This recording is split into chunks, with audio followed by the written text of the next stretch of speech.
in 1868, which was part of the Civil War amendments, which was intended initially. I mean, there were so many abuses of people of color during that time that they had to enact. They enacted both the 13th, 14th, and 15th Amendment. But if you read the 14th Amendment, the 13th Amendment is very clear. It's talking about slavery. The 14th Amendment is broad.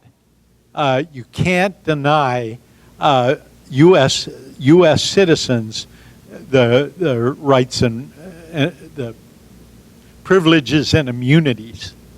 That's where they should have gone, to find these unenumerated rights. That was the natural place to find them, but the Supreme Court screwed it up early in the 19th century with the slaughterhouse cases, and they gutted the privileges and immunities clause, and that's what made them have to make it up out of the due process clause. And if you ever want to read about that nonsense, read Judge Thomas's dissent in the McDonald case, which incorporated the Second Amendment to make it applicable to the states. So what we talk about about incorporation under the 14th Amendment is this. Under the 14th Amendment, when it says, that's basically restricting what the states can do. They can't deny you your privileges and immunities. They can't deny you life, liberty, and property without due process of law. They can't deny you equal protection of the law. That's all pointed at the states, where the Bill of Rights is pointed at the feds. And so what they've decided is the rights that are so fundamental, remember my language from the first of it, so deeply rooted in history and tradition, like the right to free speech, like the right to free exercise of your religion. Those rights are so deeply rooted that they are incorporated by the language of the 14th Amendment, but they use the due process clause, not the privileges and immunities, because the Supreme Court had screwed that up. So that's everyone understand what I'm saying there? Some of this is pretty. Thank you. You explained it well. Okay. So we're at Roe v. Wade. From Roe v. Wade, we go to a case called Lawrence. Now, before we get to Lawrence, back in 1986, there was a case. Anyone know who Whizzer White is? Supreme Court Justice. Danny White's father, right? And my hero. Pretty conservative, but there was this case called Bowers v. Hardwick that it was a Georgia statute, like a lot of statutes around the country, that criminalized homosexual sodomy, and they said that's a crime, and so this was another one that the ACLU probably handpicked their plaintiff, and they brought it up, and it got to the Supreme Court, and good old Whizzer White said, where in the heck in the Constitution does it say that homosexuals have the constitutional right to commit sodomy? He said that ain't nowhere in the Constitution, and he upheld the law. Well, here we go, 2003, less than 20 years later, our esteemed Supreme Court in Lawrence v. Texas struck down a Texas state law that was essentially the same. And so my question is the same as it was for that other couple of cases. What changed between 86 and 2003? Constitution didn't change? Issues were the same? People on the court, you bet, that are so, these philosopher kings that just know a little bit more about what our society's about than we do. And so they make the decisions for us. In that case, overruled Bowers. Here's a quote from Obergefell. I don't know why it's this late, but the right of marry is a fundamental right inherent in the liberty of the person. That's the liberty of the 14th Amendment. Under the due process and equal protection clauses of the 14th Amendment, couples of the same sex may not be deprived of that right and liberty. Same-sex couples may exercise the fundamental right to marry. So, back to the question. Who rules us? Yeah. Question we had right at the start. And I would say it because I really like Justice Scalia. I really like Justice Thomas. So I'm going to say an unelected majority of a committee of 9 judges on the Supreme Court. That's who rules us. Doesn't our Congress have the right to kick off or recall members of the Supreme Court? Actually not. It's not in the Constitution. They're life appointments. They're there during good behavior, I think is the language. So what the founders, I believe, intended, this is Petrie, you can cite me if you want, but it just comes from me. I believe what the founders intended were, listen, the people that we're going to put on this esteemed third branch of government with this power to interpret the Constitution are going to be educated, honorable people. But the anti-federalists kind of had it right, didn't they? They said, what are we doing giving this much power to them? So, I'm just about done. Give me 2 minutes. Here, what's that? If their behavior was not good, and my view is this: you know, Supreme Court judges take 2 oaths, both of them to uphold the Constitution, and if they're not upholding the Constitution, my idea is that's not very good behavior. You ought to be able to throw them out, but that's a tough job. What you can do is you can make dang sure that the right kind of people are getting named to these courts by the people you pick and send to Washington. That's one thing that you can do.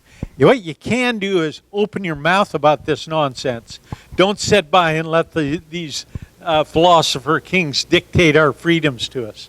Because I'll tell you what happened with Obergefell in my book. The Supreme Court's increased its power exponentially. I mean, Roe v. Wade was bad enough, but they're biting it off a little at a time now. And now they're taking a right that ain't even close, just like in Roe v. Wade. Doctrine of separation of powers, irreparably damaged. And here's something else that they've done with this case. They put our rights, our religious rights of religious freedom, in a direct collision course with gay rights in this country. And I say that without one shadow of a doubt.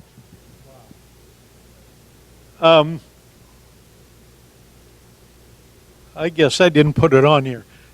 Right after that case, there were several states that had to pass laws.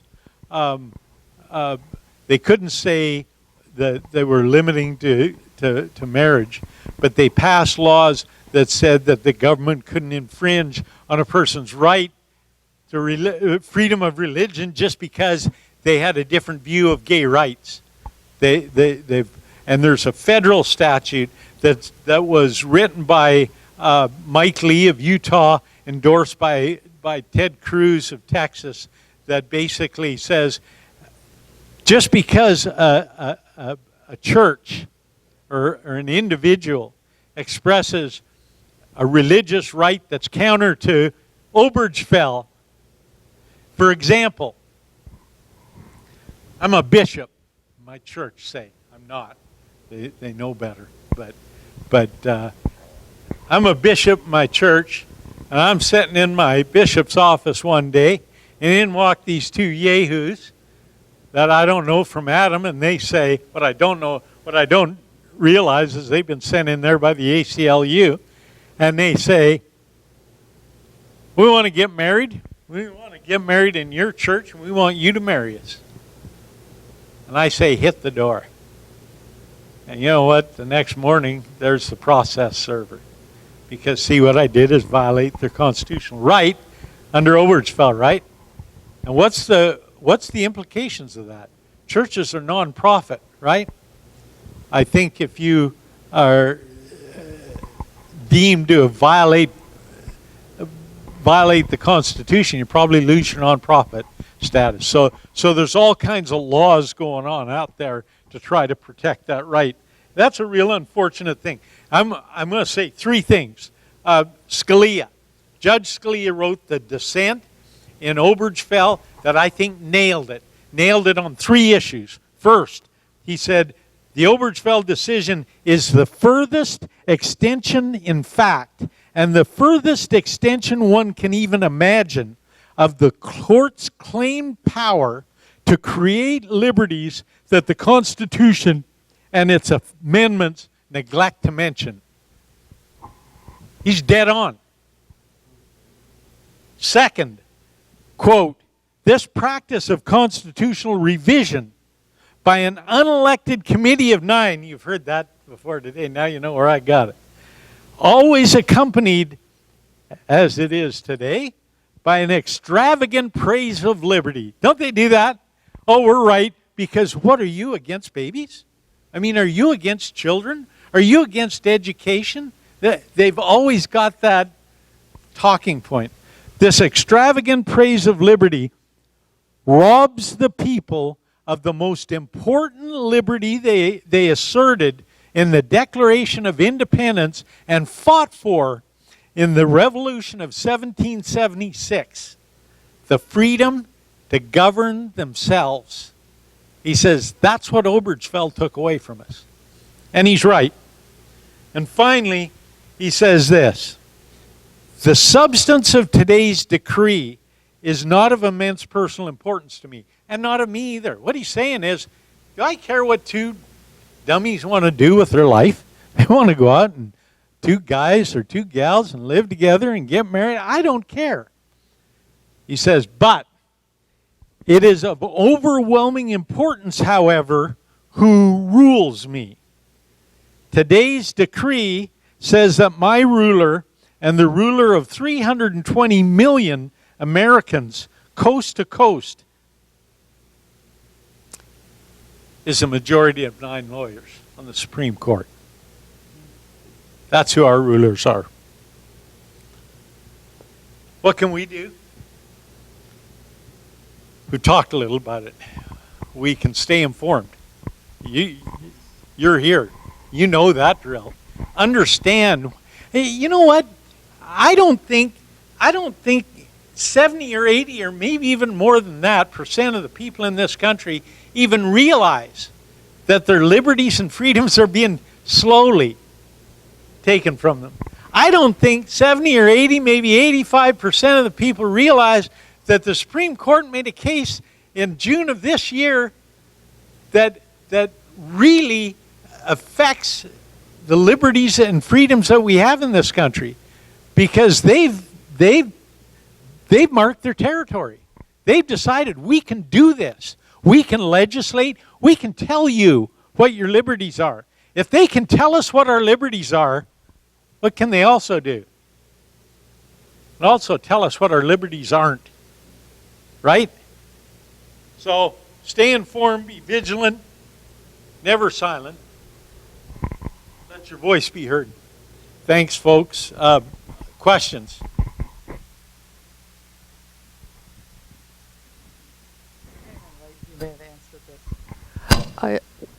If you're in the military, because they're punishing some of our chaplains for counseling them if they're evangelicals or they're against homosexual rights, but they're in the military, so they don't have the choice to. There's been decisions that when you are in the military, you give up some of, not all, but some of your constitutional rights. Now, is that ridiculous? When they start talking about what religion and start, I can understand some restrictions on constitutional rights because you have to be so regimented, but freedom of religion? Listen, the guy that shot up Fort Hood He didn't have his religion restricted, did he? Yeah.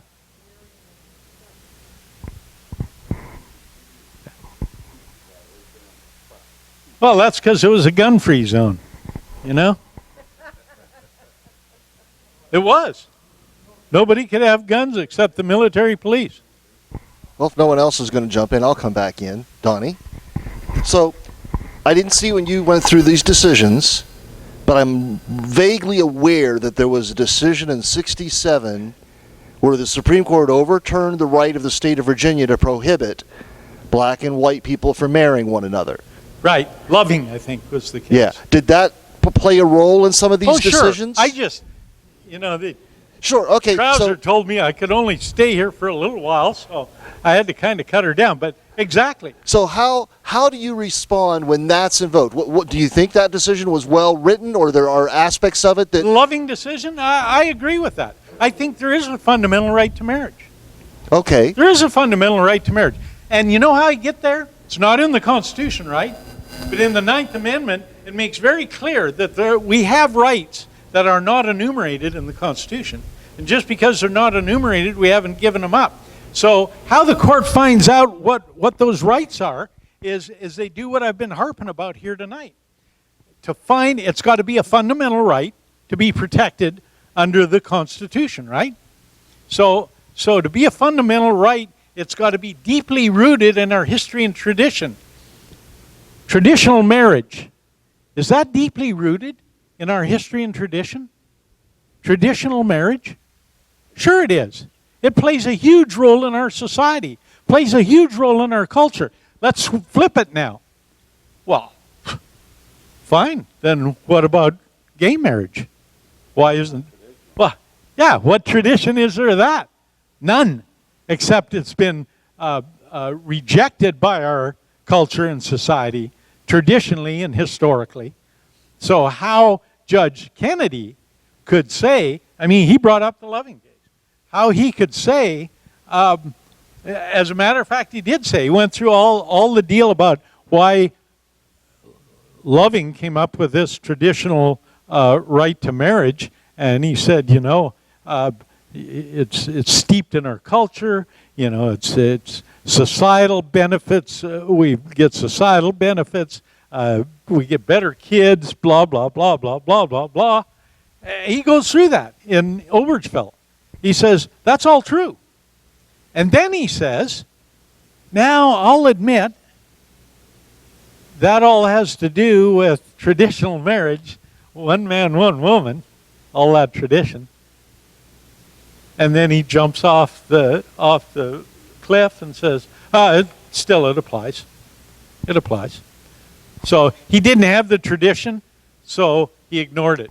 He made up, he cited the tradition from traditional marriage and then ignored the lack of tradition on gay marriage.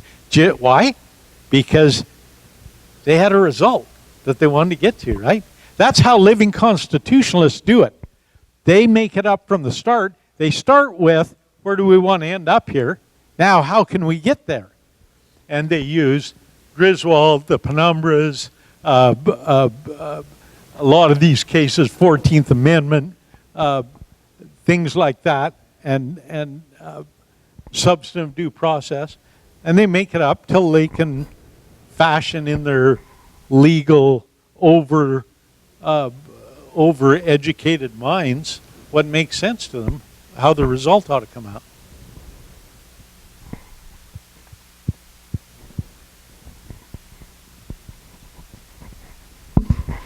Suppose the privacy of your marriage includes abusing. Like there's certain cultures, which we're seeing more and more of, that think it's part of their culture. In fact, some of the clerics tell them to beat their wives. That doesn't fall under our Constitution, does it? That you're... Allows them to beat their wives? Well, one cleric said you should be beating them. I'm waiting to see Obama try this with Michelle and see how far he gets on that. Understand, that's a great question, isn't it? They have this right to marital privacy. They have this right to marital privacy that and privacy in general that allows them to this private non-restriction from the government, including the right to kill your babies. But what do you think would happen? I think that'd be an interesting case. A guy beats his wife and kills her, maybe. I mean, that's what those people do, honor killings, for whatever reason. He does it in the privacy of his own house. Or maybe he doesn't. Maybe he just beats her up. And that's part of his tradition in his marriage culture. You know where that'd go. They'd manipulate that around because the left, I'm sorry, the Marxists wouldn't allow them to do any different. And it's not only your wife, it's also your child. So we Sure. saw that right here in the valley where that father ran over his daughter. Yeah, killed her. Absolutely. And then tried to run. Yeah. Now, that's a whole new ball of wax. I don't know how the Supreme Court would get to it.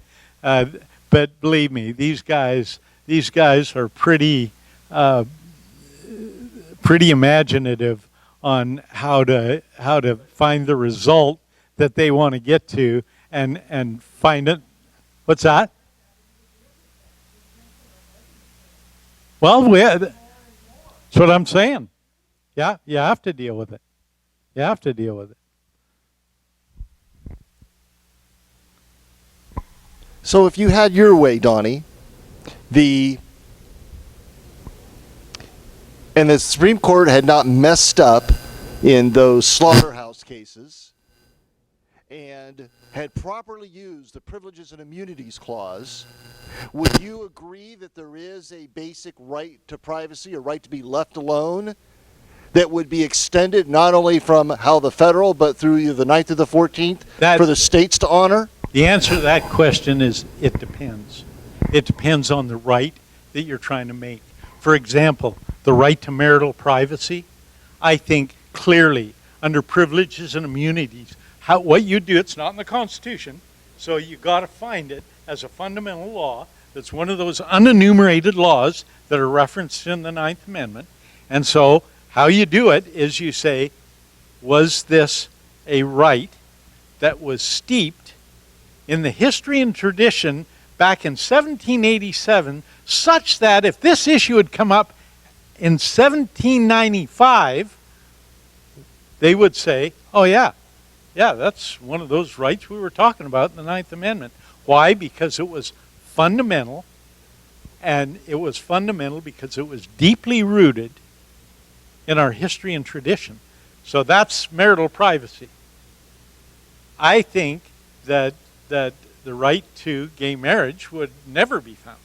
Go back to 1787 and ask those old boys, oh yeah, what you meant, or I'm sorry, 1868, when the 14th Amendment was written, and ask those old boys what you meant by due process, life, liberty, pursuit of happiness. And what you meant by privilege and immunities was the right for two homosexuals to get married, right?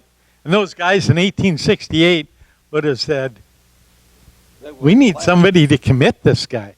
He's nuts. So the legislators in the states, if they wish to grant new rights, that's great. 10th But the Amendment. Supreme Court should never invent new rights, only if it can acknowledge and recognize something that has a tradition in history. Or is in the text of the... Or is in the you text. can pull out either of the text. or the tradition or history. Absolutely. If they can't find it there, then the states have And to it's go a adopt state it. deal. 10th Amendment. Thanks, Don. Where abortion should be. Where abortion always was. That's a state deal. What was the first decision by an American court for or against homosexuality? Was it the case there in Minnesota? Oh, no. There were other cases. I don't think by the Supreme Court. I'm going to say Brown v. Green. And I'm How far making... back in our history? I made up the name, so I'll make up the time. 1804. I don't know. Right around the turn of the I century. don't know. But I'm sure there were cases. Certainly, it was criminalized. It was criminalized all over this country. Yeah. And the first case that I know that got to the Supreme Court was the Georgia case of Bowers v. Hardwick, where my buddy Whizzer White says there ain't no constitutional right for two homosexuals to sodomize each other. That's not a constitutional right, so I'm not knocking down the state law. And then in Lawrence, 17 years later, the court said, oh yeah, there is a constitutional right. Didn't that go all the way back to English common law? Yeah. The criminalization of that behavior? You bet. You bet. It's got a long, long history. That's why I say how they can find a constitutional right to gay marriage is beyond me. So you don't think, let me take a leap here, that from the abortion case, that there's a right to life fundamentally in the Constitution somewhere? Not, and I've read up on this. Justice Bork, you know who is, Robert Bork, great constitutional scholar, strict constructionist, textualist, originalist, whatever you want to call him. He is pure Constitution. His theory on that is that Roe v. Wade's wrong, and it's wrong because there was no right of privacy that allows the killing of an unborn baby. But he says you also can't find a constitutional right for the baby. And he goes right to the 14th Amendment, which protects life, liberty, and the pursuit of property. And he says if you read the whole Constitution, but particularly the 14th Amendment, it's talking about people. And when it refers to people, the Constitution, whenever it refers to people to vote, for citizenship, for this and that. And he said there's no suggestion that was intended, that was intended to protect the unborn. Now, right, wrong, or in between, I'm a constitutionalist, and you can argue with Bork on that. You can argue that it makes no sense, but if you read his analysis of the Constitution, it's derived from the text of the Constitution and the history and the tradition. And, you know, Hence, you would need either a federal amendment or each state to make the decision to protect life. You could amend the federal Constitution and clearly, and with two-thirds of the state or the Congress to propose the amendment, and then ratified by 3/4 of the states that said the right to life, liberty, and property under the 14th Amendment includes the right of unborn babies. But they'd have to make it specific, because they couldn't say people mean unborn babies, because that would mean that unborn babies are citizens and things like that.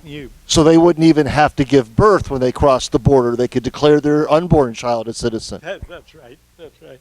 No, they could. Yay. They could certainly constitutionalize that, and I'd be for that. That's fine. I think we ought to protect the Thank the you life so of an much for unborn your baby. detailed and in-depth explanations, Don. Well, One more question. I've wore them out. Uh-oh. Oh, well. Yes. Our rights come from God, including our Second Amendment Yes. rights. Then how can Hillary and Obama take them away? If they didn't give them to us, do they think they gave them to us? Boy, what a great question. I guess you need to sit down.